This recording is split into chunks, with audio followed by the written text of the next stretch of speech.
नमस्कार मित्रों, स्वागत है आप सभी का एक बार फिर से आपके अपने जागृति क्लासेज के ऑनलाइन प्रोग्राम में। देखिए दोस्तों, लास्ट क्लासेज में मैंने कुछ मेजरमेंट सिस्टम में आप लोगों को बल के बारे में डिस्कस करा था आपके साथ में।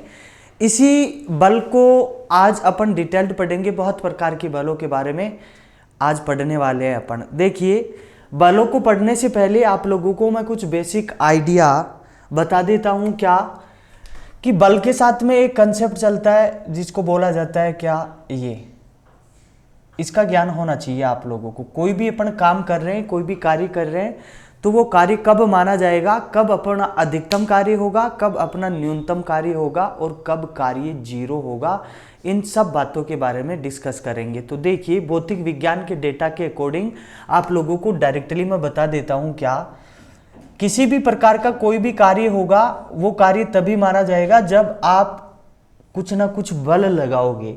और सपोज करो आपने किसी भी वस्तु पे कुछ बल लगाया तो वो वस्तु कुछ मूवमेंट भी तो करेगी ना, आगे पीछे, है ना। इसका मतलब क्या हुआ, उस बल की दिशा में क्या होगा, विस्थापन। क्या होगा, विस्थापन। इस विस्थापन की कहानी मैंने आप लोगों को लास्ट वीडियो में बहुत अच्छे से बताई थी। तो देखो, कार्य बराबर बल गुणा बल की दिशा में विस्थापन हो गया। यदि इस कार्य को अपन किससे डिनोटेट करें, W से, तो बल काय से डिनोटेट करते हैं, F से, इनटू, और बल की दिशा में विस्थापन को काय से डिनोटेट करते हैं, S से। तो क्या हो गया, W equals to F into S. अब देखो, इसकी कहानी बता देता हूं मैं आप लोगों को। क्या भौतिक विज्ञान में होता क्या है वास्तव में, इसको शुद्ध तरीके से ऐसे लिखा जाता है, W equals to F into S. इस एस के साथ में ये भी आता होगा कहीं ना कहीं कोस थीटा। कहने का मतलब, अपन जो भी काम करते हैं तो किसी वस्तु पे अपन हॉरिजेंटली या वर्टिकली, जैसे भी ऊर्ध्वाधर या क्षैतिज जो भी बल लगाते हैं, तो उस बल की दिशा में विस्थापन कैसे हुआ, ये अपने को ये एंगल बताएगा कोस थीटा। यहाँ पर देखो, यहाँ पर 3 प्रकार के केसेस बनते हैं। वो केस क्या हो सकते हैं, पहले नंबर का केस मैं बता रहा हूँ आप लोगों को। पहला केस क्या बोलता है आप लोगों को, क्या, यदि आपने कोई बल लगाया लेकिन उसमें जो विस्थापन है ना वो क्या हुआ, जीरो हुआ। बहुत अच्छे से ध्यान में रखना। कहने का मतलब, ये जो एंगल है ना, ये कोस थीटा, यदि यहाँ पर मैं ऐसे बोल दूं क्या कि थीटा बराबर कितना है, 0 डिग्री है। कितना है, 0 डिग्री। तो देखो, आप लोगों का जो वर्क होगा, जो काम होगा, वो क्या हो जाएगा, W इक्वस टू क्या, F इंटू एस। और ये कोस थीटा, इसका मतलब क्या हुआ, थीटा की जगह क्या लिखूंगा मैं, कोस 0 डिग्री। और आपको पता है कोस 0 का मान कितना होता है, इस कोस 0 का मान 1। इसका मतलब आप जो भी काम करोगे वो आप लोगों का कार्य क्या माना जाएगा, अधिकतम कार्य माना जाएगा।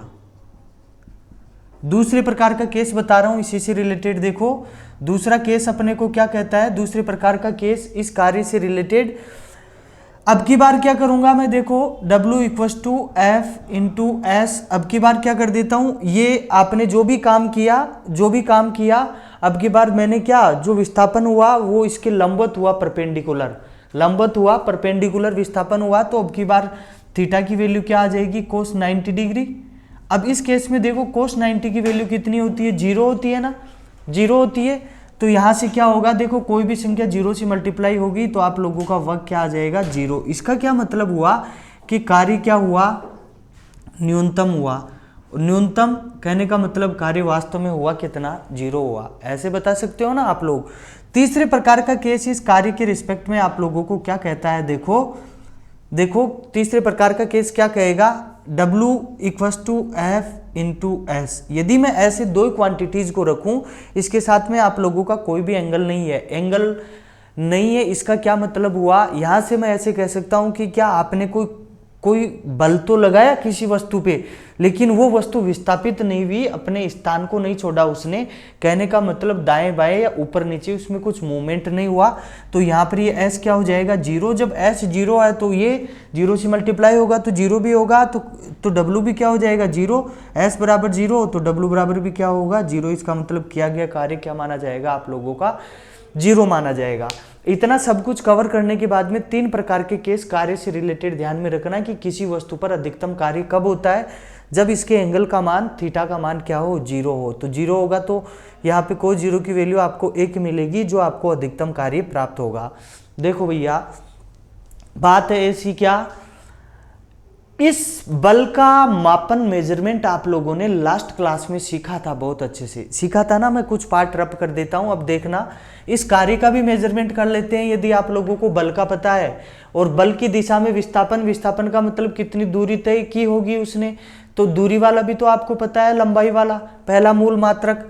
यदि मूल मात्रक आपको बहुत अच्छे से पता है तो आप इस कार्य की यूनिट निकाल सकते हो, कार्य की इकाई निकाल सकते हो कि कार्य का मेजरमेंट जो मापन है वो किस में करा जाता है। देखिए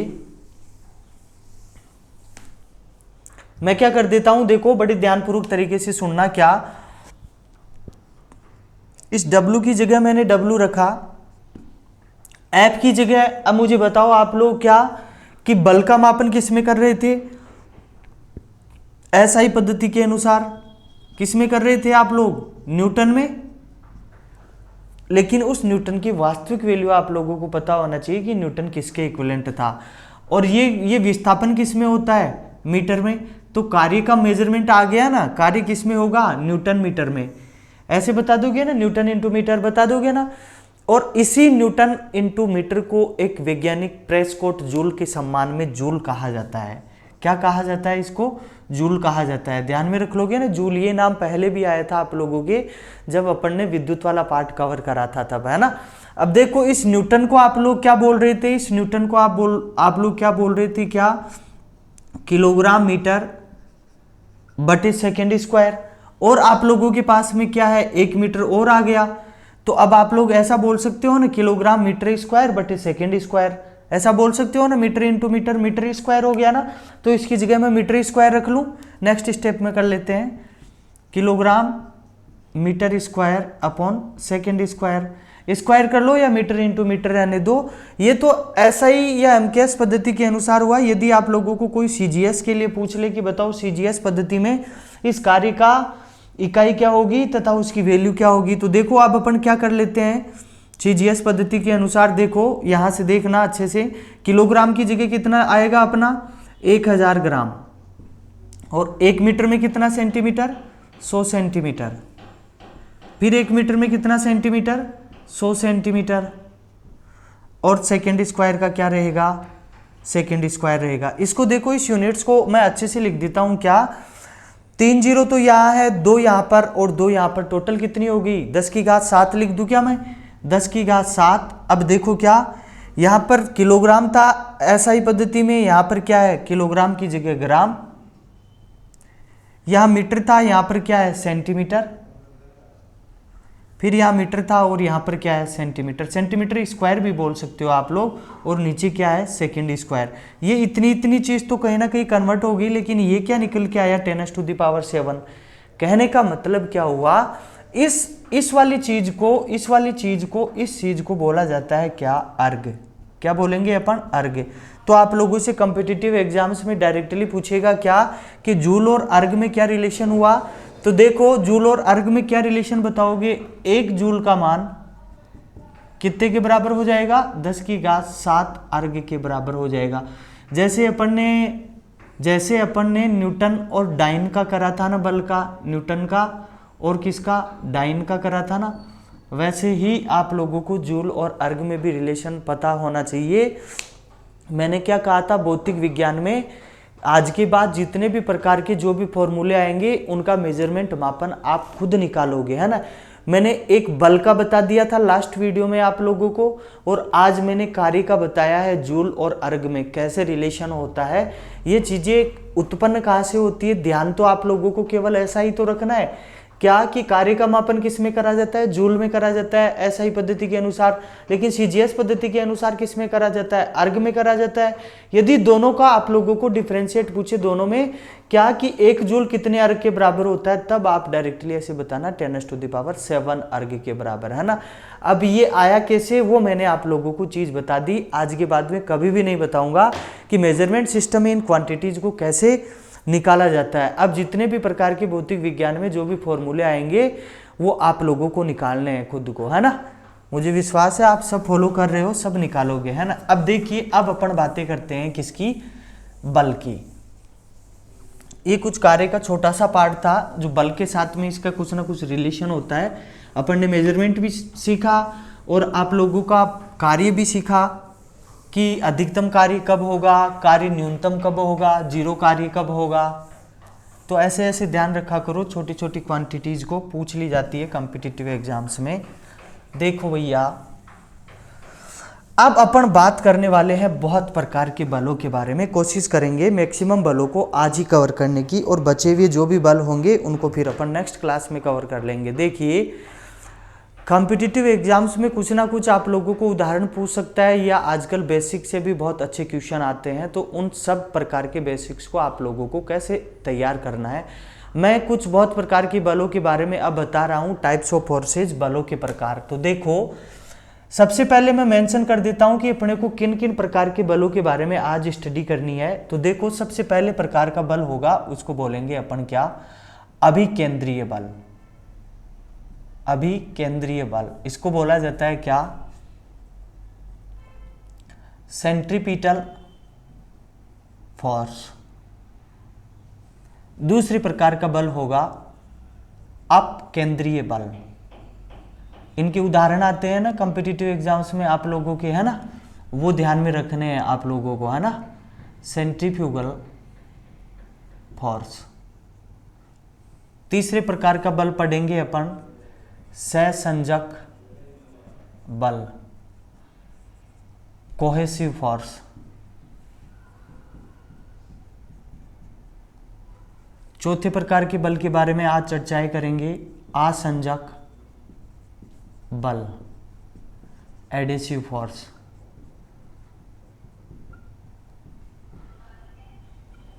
और एक पढ़ेंगे अपन घर्षण बल, फ्रिक्शन फोर्स।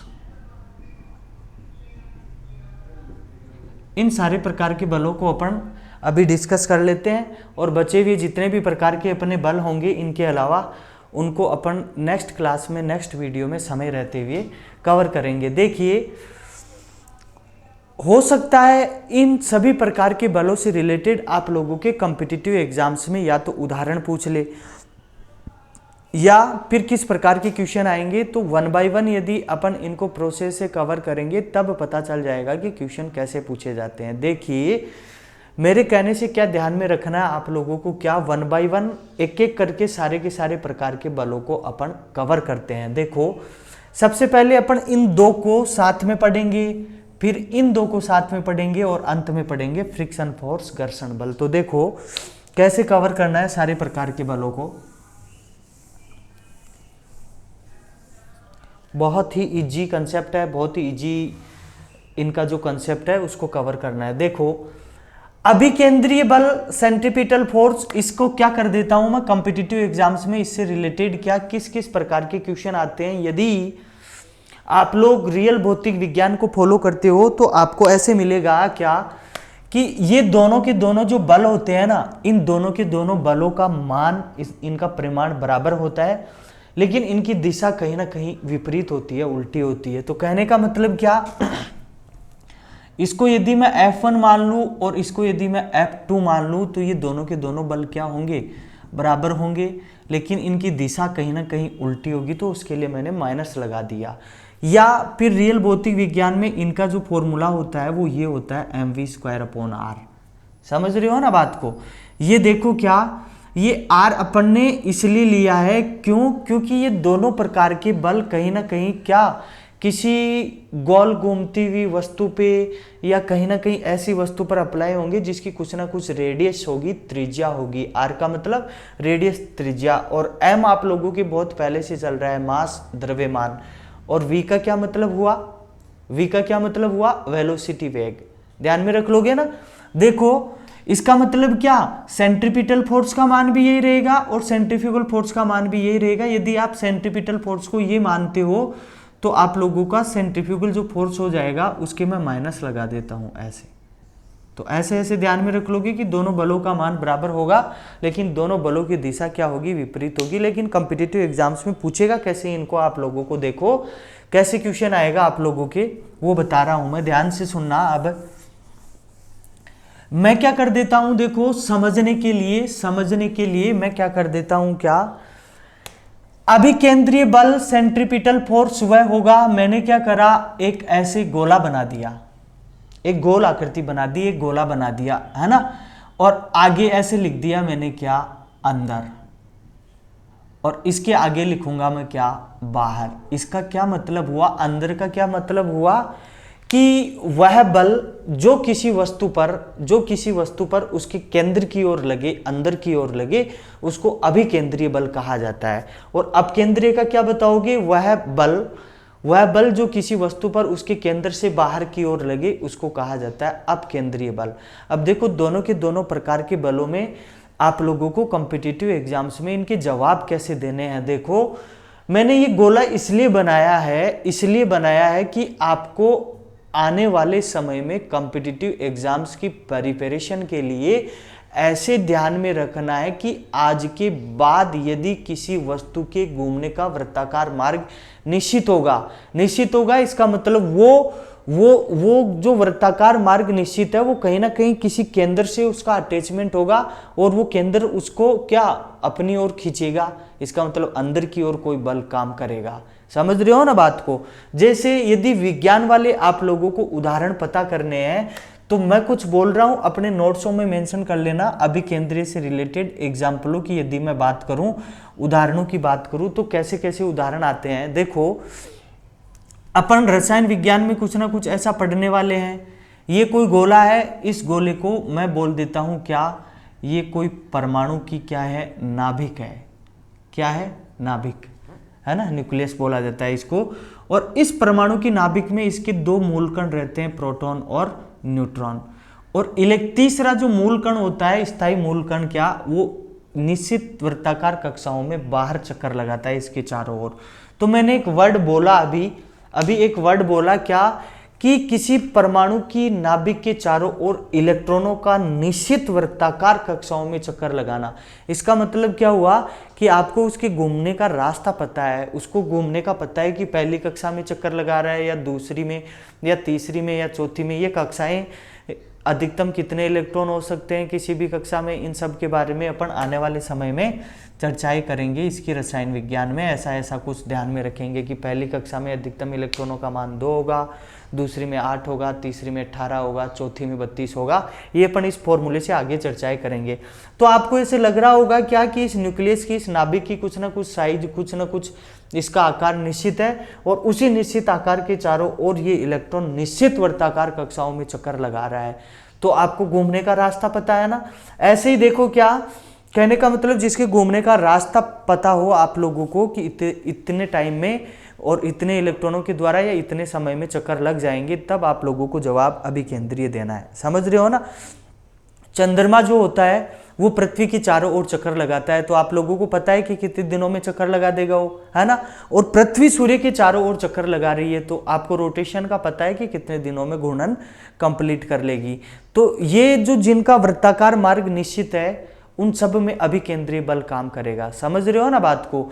या फिर ऐसे समझ लो क्या कि सभी के सभी प्रकार के ग्रह सूर्य के चारों ओर चक्कर लगाते हैं, तो हर ग्रह का पता रहता है कि इतने समय में ये चक्कर पूर्ण कर लेगा।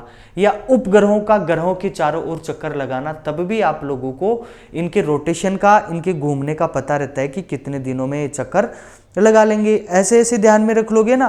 कहने का मतलब आज के बाद में जब भी आप लोगों को ऐसा मिले कि कोई बल अंदर की ओर काम कर रहा है ना, केंद्र की ओर काम कर रहा है, और जिसके घूमने का वृत्ताकार मार्ग निश्चित हो, तब उसमें हमेशा कौन सा बल काम करेगा, अभिकेंद्रीय बल काम करेगा। ऐसा हमेशा के लिए ध्यान में रखना है।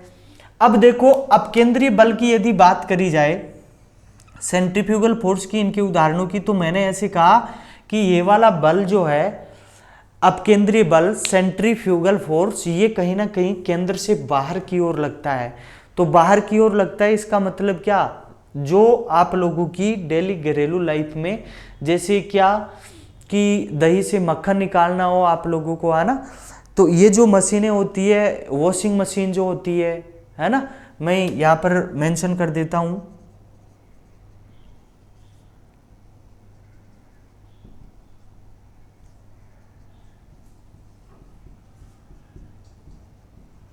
ये सारी की सारी कहीं ना कहीं अपकेंद्रीय बल पर आधारित होती है। इनमें कहीं ना कहीं क्या, जैसे क्रीम निकालने वाली जो मशीन होती है वो उस पात्र की सारी दीवारों को भिगो देती होगी, समझ रहे हो ना बात को। तो ये कहीं ना कहीं बाहर कुछ ना कुछ बल लगाती होगी, और बाहर लगने वाले बल को क्या कहा जाता है, क्या कहा जाता है, अपकेंद्रीय बल कहा जाता है, सेंट्रीफ्यूगल फोर्स कहा जाता है। अब बड़े ध्यानपूर्वक तरीके से सुनो। सपोज करो आप जब बचपन में छोटे थे, है ना, तब आपको पापा जी गिनती के गिने चुने कुछ ना कुछ पतंग ला के देते थे, काइट, है ना। मकर संक्रांति पे खूब इंजॉय करते हो ना छतों पे जाके, है ना, डीजे वीजे लगा के। तो होता क्या था उस टाइम में, उस समय में जब बहुत छोटे थे तब ऐसे भी आता था कि यार मेरे पतंग तो मैं बचा के रख लेता हूँ, है ना, और जो मेरी छत के ऊपर से जितने भी पड़ोसियों के आसपास के जितने भी पतंग जा रहे हैं उनको मैं क्या कर लेता हूँ, तोड़ लेता हूँ, उनको काट लेता हूँ, लूट लेता हूँ उनको, है ना। तो आप क्या करते थे, सपोज करो क्या कि एक पत्थर लिया छोटा सा, है ना, और उस पत्थर के आपने क्या करा, वो धागा जो है मंजा वो आपने बांधा, और एक हाथ में तो आपने वो पकड़ रखा है, दूसरे हाथ में वो पत्थर है ना, उस पत्थर को आप ऐसे फेंकोगे, है ना, तो उस वो वाला जो पतंग है वो पतंग कट जाएगा और आपके हाथ में आ जाएगा। बड़े खुश होते थे, है ना, बचपन में ऐसे ऐसा काम करके होते थे ना। कहने का मतलब क्या हुआ, सपोज करो मेरे पास में क्या है, एक इतना बड़ा कोई क्या है, मेरे पास में कोई धागा है ना, उस धागे को एक हाथ से मैं इधर से पकड़ रखा हूं, दूसरे हाथ से इधर से मैंने क्या उस पे पत्थर बांध रखा है। अब सपोज करो मैंने क्या करा, उस यहां से मैं क्या कर रहा हूं, बड़े ध्यानपूर्वक तरीके से सुनना, मैं उसको ऐसे घुमा रहा हूं उस पत्थर को, तो पत्थर एक निश्चित वृत्ताकार मार्ग तय कर रहा होगा। जितने समय मेरे हाथ में है वो, जितने समय वो घूम रहा है पत्थर, उसका वृत्ताकार मार्ग निश्चित है, और केंद्र की ओर एक तनाव बल काम कर रहा है जिसको आपने अभिकेंद्रीय नाम दिया है। लेकिन सपोज करो क्या कि ये धागा बीच में से टूट जाता है, तो अब वो पत्थर कहाँ जाएगा, बाहर ही तो जाएगा, कहीं ना कहीं फोड़ेगा किसी का सर, है ना। तो कहने का मतलब क्या हुआ कि यदि वो पत्थर टूट के डोरी उसकी बाहर चली गई तब तो होगा अपकेंद्रीय बल, और यदि आप कंटिन्यू उसको हाथ में घुमा रहे हो तब होगा उसमें अभिकेंद्रीय बल। ऐसे ऐसे उदाहरण पूछ लिए जाते हैं, तो ध्यान में रखा करो कि अभिकेंद्रीय और अपकेंद्रीय का बेसिक लॉजिक क्या है। कॉम्पिटिटिव एग्जाम्स में जब भी क्वेश्चन आएगा आप लोगों को देख के डायरेक्टली कैसे बताना है कि ये सेंट्रीफ्यूगल के लिए अप्लाई हो रहा है या सेंट्रीपिटल के लिए अप्लाई हो रहा है। समझ गए होंगे शायद आप इस बात को, है ना। आप बोल सकते हो इसमें बहुत प्रकार के उदाहरण जो मैंने बताए हैं, है ना, वॉशिंग मशीन हो गया, मिक्सी हो गई, है ना, ऐसे ऐसे बहुत, मौत का कुआं हो गया, ऐसे बहुत प्रकार के उदाहरण है जो जिनमें कहने का मतलब कहीं ना कहीं आप लोगों को ऐसे लगे कि मुझे बल है ना कुछ बाहर की ओर लगता हुआ सा प्रतीत हो रहा है। समझ रहे हो ना बात को। आगे देखो, जो मैंने शुरू में मेंशन करा था यहाँ पे कि आज अपन कितने प्रकार के बलों के बारे में स्टडी करने वाले हैं, उन सारे बलों को क्या वन बाय वन पढ़ लेते हैं। देखो नेक्स्ट जो दो टाइप आएंगे उनका क्या नाम है, देखो एक को बोला जाता है क्या, सहसंजक बल, कोहेसिव फोर्स।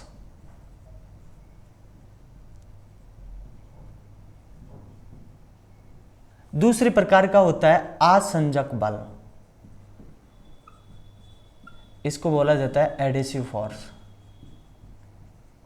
देखो भैया बात है ऐसी, इन दो प्रकार के बलों को कवर करने के लिए आप लोगों को केवल एक छोटा सा लॉजिक ध्यान में रखना है जो इनके नाम से सिद्ध हो जाता है। कैसे, इस से का मतलब होता है क्या, देखो दो प्रकार के से आ रहे हैं इसमें, सह संजक, है ना, दो प्रकार के से आ रहे हैं ना। तो कॉम्पिटिटिव एग्जाम्स में इसको ध्यान कैसे रखना है आप लोगों को कि कोई उदाहरण आएगा तब कैसे जवाब देना है उसका। देखो क्या, इस से का मतलब, पहले वाले प्रकार के से का मतलब मैं मान लेता हूं क्या, समान, और दूसरे प्रकार के से का मतलब मान लेता हूं मैं क्या, साथ साथ। इसका क्या मतलब हुआ कि कहने का मतलब क्या, जब जब समान प्रकार के पदार्थ के अणुओं के बीच में एक साथ कोई बल काम करेगा उसको सहसंजक बल नाम देंगे अपन, है ना। अब देखो, या दूसरे तरीके से आप लोगों को इसको अपन ने डेली लाइफ से रिलेटेड याद रखना हो तब ऐसे ध्यान में रखना है क्या, सह का मतलब समान और सह का मतलब सहेली। कहने का मतलब क्या, जब दो या दो से अधिक प्रकार की लड़कियां जिनकी विचारधारा समान है तब वो आपस में सहेली बन जाती है ना, एक ग्रुप बन जाता है। तो कहने का मतलब क्या हुआ, उनकी विचारधारा, उनके कंटेंट, उनके मॉलिक्यूल्स वो सारे समान होने चाहिए। पदार्थ की वह कण जिनमें क्या उनकी अवस्थाएं क्या हो, समान हो। ठोस का ठोस के बीच में ही सहसंजक बल हो सकता है, द्रव का द्रव के साथ में सहसंजक बल हो सकता है और गैस का गैस के साथ में सहसंजक बल हो सकता है। कहने का मतलब सहसंजक का जवाब ऐसे देना है कि एक ही पदार्थ के अणुओं के बीच लगने वाले आकर्षण बल को सहसंजक बल कहा जाता है, कोहेसिव फोर्स कहा जाता है। और यहां पर देखो दूसरे वाले प्रकार के बल में आ रहा है, आ कहने का मतलब कहीं ना कहीं ए आ रहा है ना, तो अब की बार समान नहीं होगा, ऐसे क्या हो जाएगा, असमान। इसका मतलब दो या दो से अधिक प्रकार के ऐसे पदार्थ जो क्या समान नहीं हो, असमान प्रकार के पदार्थ हो, तो उनके बीच में हमेशा असंजक बल काम करेगा। समझ रहे हो ना बात को। जैसे सपोज करो सहसंजक बल से रिलेटेड आप लोगों को उदाहरणों की बात करूं तो मैं ऐसे बता देता हूं क्या, जैसे सपोज करो आपके पास में थोड़ा पानी तो गिलास में है और थोड़ा सा पानी आपके पास जग में है, ठीक है। अब आप गिलास में पीना पसंद करते हो, कोई आया घर में से, कोई मेंबर, कोई सदस्य, और गिलास वाले पानी को जग में डाल दिया, हो गया दोनों। अब गिलास का भी पानी पदार्थ की कौन सी अवस्था, द्रव, और जग वाला भी पानी पदार्थ की कौन सी अवस्था, द्रव। समान समान प्रकार की अवस्थाएं हो गई, और पानी जब आपने मिलाया तो सारा का सारा पानी आपस में मिल गया। अब आप लड़ोगे क्या कि मुझे तो जग में से गिलास वाला पानी निकाल के दो, वो कहां से देगा बेचारा, समझ रहे हो ना। तो जब द्रव की छोटी छोटी बूंदें आपस में मिलती है तो सहसंजक बल के कारण ही एक बहुत प्रकार की बड़ी बूंद का निर्माण कर लेती है। या फिर आप ऐसे बता सकते हो क्या कि जब छोटी छोटी नदियों के प्रवाह का जो पानी होता है जब मिलेगा तो समुद्र में जाके एक बड़े, मतलब किसी खाली जगह में जाके, मैदानी इलाके में जाके एक बड़े समुद्र का निर्माण कर लेगा। अब आप वहां से डिफ्रेंशिएट नहीं कर पाओगे कि यार क्या नदी वाला पानी कौन सा है, झील वाला कौन सा है, समुद्र वाला कौन सा है। तो समान प्रकार की पदार्थ की अवस्थाएं हो गई ना, इसको बोला जाता है क्या, सहसंजक बल। और आसंजक बल से रिलेटेड आप लोगों को ऐसे ध्यान में रखना है, देखो सबसे अच्छा और इंपॉर्टेंट उदाहरण इसका क्या, इस मार्कर की सहायता से मैं इस व्हाइट बोर्ड पे लिख पा रहा हूं, तो इसका मतलब क्या, ये तो कहीं दूसरी अवस्था है पदार्थ की और ये कहीं ना कहीं दूसरी अवस्था है। या फिर आप ऐसे समझो क्या, ब्लैक बोर्ड पर जब अपन चौक से लिखते हैं ना, समझ रहे हो ना बात को, तो वो क्या, वो दोनों के दोनों क्या पदार्थ कहीं ना कहीं समान नहीं है, असमान प्रकार के पदार्थ है। और असमान प्रकार के पदार्थ के अणुओं के बीच लगने वाले आकर्षण बल को आसंजक बल नाम देंगे अपन, समझ रहे हो ना। या आप लोगों ने क्या करा, जैसे सपोज करो कोई लिफाफा है, उस लिफाफे पे आपको क्या करना है, डाक टिकट को चिपकाना है, तो कुछ ना कुछ लिक्विड के रूप में काम में लोगे ना आप लोग, चिपकाने के लिए गम वगैरह काम में लोगे। जब लाइफ में दो अलग अलग प्रकार की अवस्थाएं हो जाएगी तब उस वाले प्रकार के बल को आपको क्या बताना है, एडेसिव फोर्स बताना है, आसंजक बल बताना है। शायद कैच कर पा रहे हो आप लोग। अब देखो आगे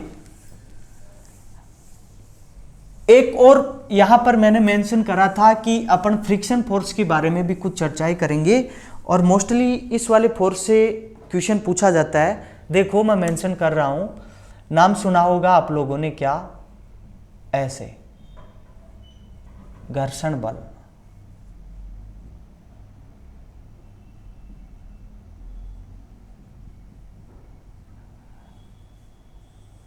बहुत बार आरएस के मेंस में 2-5 नंबर का एक क्वेश्चन पूछा गया है और घर्षण के रिगार्डिंग आप लोगों को बताना कैसे है। देखो पूरी भौतिक विज्ञान का मेरे कहने से ऐसे ध्यान में रखना कि एकमात्र ऐसा अकेला बल जो इंसानी जीवन के लिए, अपनी जरूरतों के लिए दैनिक जीवन में अति आवश्यक है, बहुत महत्वपूर्ण है, इसका होना बहुत जरूरी है। अब इसका रीजन बताऊंगा मैं इसका कि जरूरी क्यों है।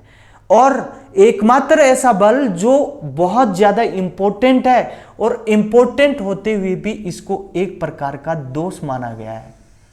लगता है ना आपके भी दोष माता जी का, भैरू जी का, है ना। उसी प्रकार के दोषों के बारे में चर्चाएं करेंगे कि भौतिक विज्ञान का वह एकमात्र बल फ्रिक्शन फोर्स, घर्षण बल, जो दैनिक जीवन में सबसे ज्यादा इंपॉर्टेंट है, सबसे ज्यादा जरूरी है, अति आवश्यक है, और आवश्यक होते हुए भी इसको क्या माना गया है, एक प्रकार का दोष माना गया है। अब आप लोगों को कैसे ध्यान में रखना है कि ये आवश्यक क्यों है और दूसरी चीज क्या कि ये दोष क्यों है। तो इन दो प्रकार की चीजों के बारे में अपन क्या करेंगे, चर्चाएं करेंगे अभी। तो सबसे पहले आवश्यक वाले पॉइंटों को यदि मैं कवर करूं तो कैसे ध्यान में रखना है। देखो, यदि दैनिक जीवन में सपोज करो आप जहां पर अभी बैठे हो, अपने घर में जहां जहां आप भ्रमण करते हो, तो जो फर्श होता है वो कुछ ना कुछ चिकना होता है ना। और आपके जो पैर होते हैं ये कुछ ना कुछ क्या है, खुरदुरे टाइप में है ना। यदि उस फर्श पे जिस फर्श पे आप डेली घूमते फिरते हो, उस फर्श पे मैंने क्या करा, थोड़ा सा ऑयल गेर दिया, रिफाइंड सोयाबीन ऑयल, है ना। अब क्या होगा, अब आप तेज चल पाओगे क्या उस फर्श पे?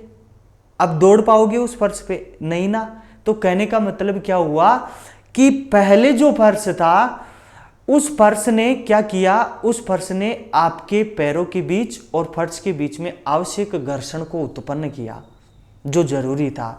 और तेल डालने के बाद में क्या हुआ, तेल डालने के बाद में उसने अपना घर्षण खो दिया। तो क्या हुआ, आप गिर भी सकते हो यदि बहुत तेज चलोगे तो। ऐसा कब होता है, तो देखो डायरेक्टली इससे रिलेटेड यदि आपको कोई बड़ा क्वेश्चन अटेम्प्ट करना हो तो पहली तो इंपॉर्टेंट चीज ऐसे बताना, आरएस के अकॉर्डिंग, यूपीएससी, यूपीपीसीएस, आरपीएससी, उसके अकॉर्डिंग बता रहा हूँ। पहले तो ऐसे बताना कि भौतिक विज्ञान का एकमात्र अकेला ऐसा बल जो दैनिक जीवन में अति आवश्यक है। वैसे जरूरी तो सारे ही है देखो, लेकिन इसके आगे ऐसे लिखना अति आवश्यक है, लेकिन आवश्यक होते हुए भी इसको क्या माना गया है, दोष माना गया है। बता दोगे ना।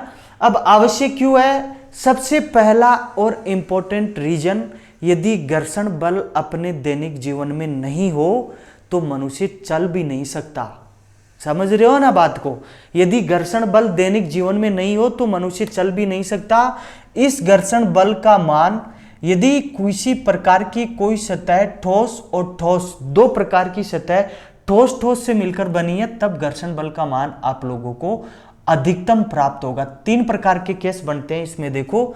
दूसरे प्रकार की कोई सतह यदि ठोस और द्रव अवस्था में हो, और तीसरे प्रकार की कोई सतह यदि ठोस और गैस अवस्था में हो। तो अब देखो, सबसे ज्यादा अधिकतम घर्षण बल का मान आप लोगों को ठोस इस अवस्था में प्राप्त होता है। समझ रहे हो।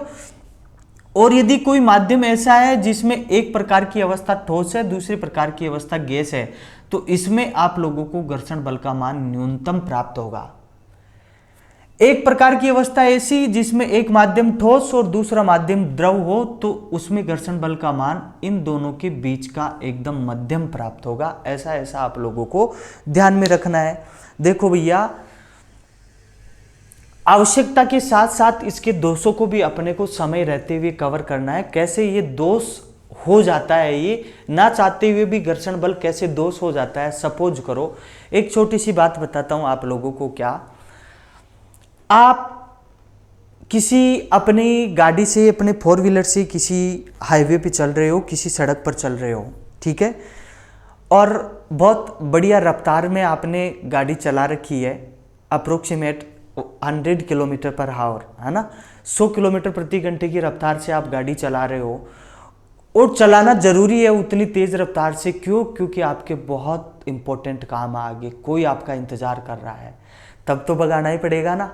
अब देखो, यदि आप उतना तेज गाड़ी चला रहे हो और एकदम से अचानक से यदि उस सड़क पर कोई ऐसी चीज आ जाए, कोई सपोज करो कोई इंसान आ जाए, तो आपकी पहली प्राथमिकता बनती है ना कि उस इंसान को आप बचाओ।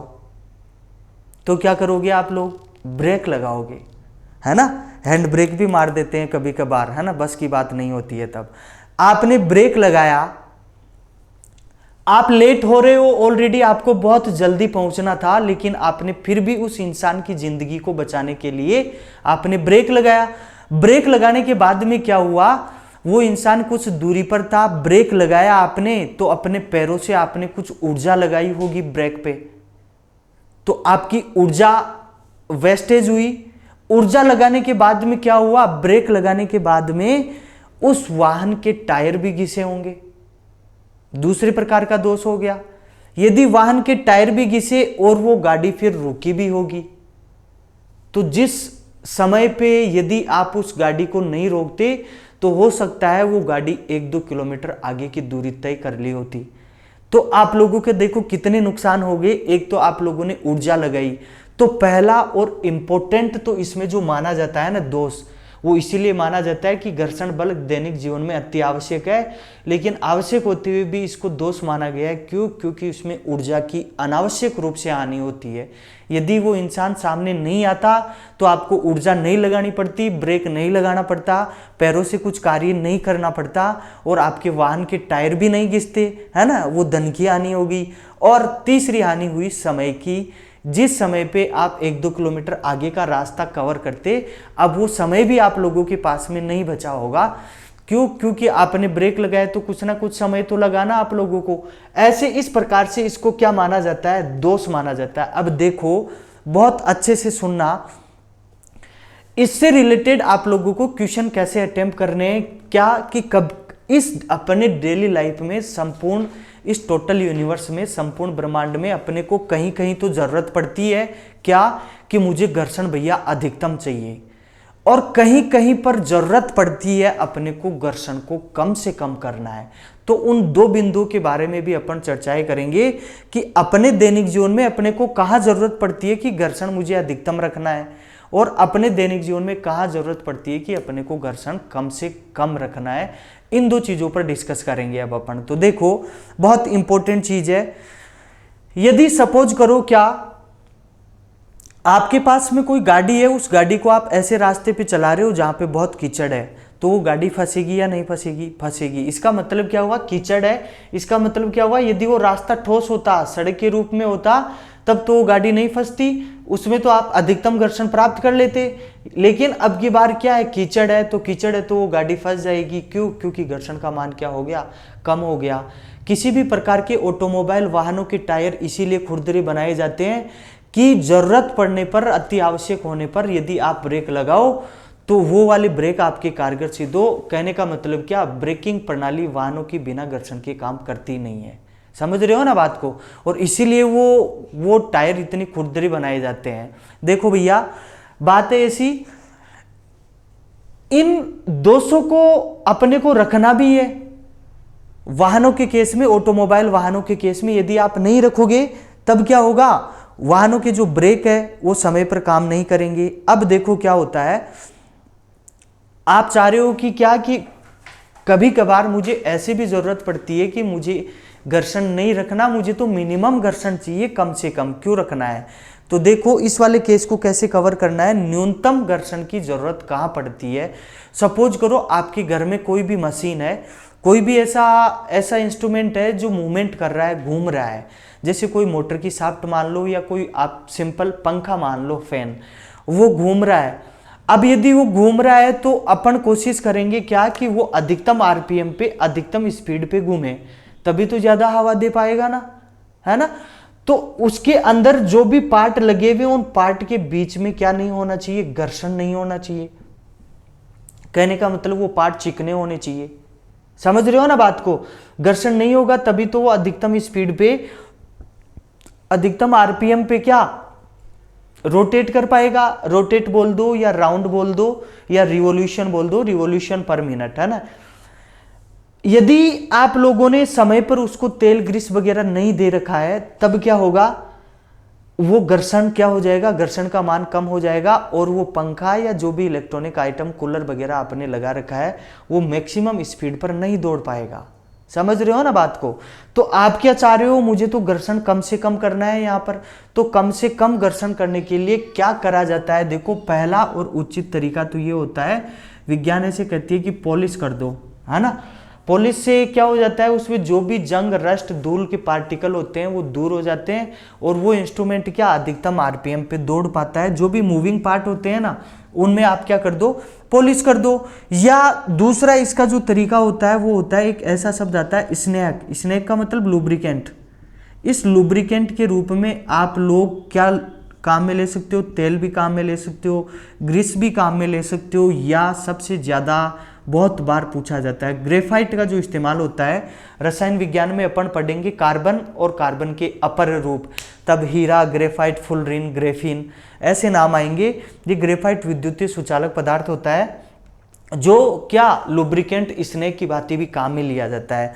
या सपोज करो आपने क्या देखा होगा, जैसे कोई बड़े ऑटोमोबाइल वाहन होते हैं उनमें जो बियरिंग प्रणाली होती है ना, वो जो बियरिंग होते हैं उन बियरिंग के बीच में ऐसे स्टील के छोटे छोटे ऐसी गोलियां डाल दी जाती है जिनको कहा जाता है बॉल बियरिंग। इसका इस्तेमाल करके भी क्या आप लोग क्या घर्षण को क्या कर सकते हो, बहुत कम कर सकते हो जहां जहां पर आपको जरूरत पड़े। या किसी भी प्रकार के उचित पदार्थ का प्रयोग करने से घर्षण का मान क्या हो जाता है, कम हो जाता है। यदि आपने घर्षण को कम नहीं कराना तो वो जो भी मशीन है वो रोटेट तो करेगी, लेकिन उसके जो पार्ट है ना वो पार्ट क्या हो जाएंगे, गर्म हो जाएंगे। तो गर्म होने से क्या फालतू में अनावश्यक रूप से क्या होगा, ऊष्मा भी उत्पन्न कर सकते हैं वो। जैसे सपोज करो कोई कबड्डी के प्लेयर है, खेलते हैं ना प्रो कबड्डी लीग, अभी तो कोरोना ने साहब सब कुछ बंद कर रखा है, तो जब भी जिस समय भी होता है तो आपने देखा होगा जो कबड्डी के जो भी प्लेयर होते हैं है ना, सामने वाले को पकड़ने के लिए क्या पसीने से उनके क्या पसीना हो जाएगा। इसका मतलब क्या पहले तो क्या कहीं ना कहीं अपने हाथ कहीं ना कहीं क्या खुरदरे टाइप में होते हैं, मान सकते हैं अपन ठोस ठोस प्रकार के होते हैं।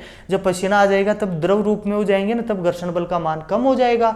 तो इसी कारण वो क्या खेलते खेलते अपने हाथों के बीच में क्या लगा लेते हैं, वो मिट्टी लगाते हैं। कुछ देखा होगा आप लोगों ने, बहुत बार ऐसा होता है ना।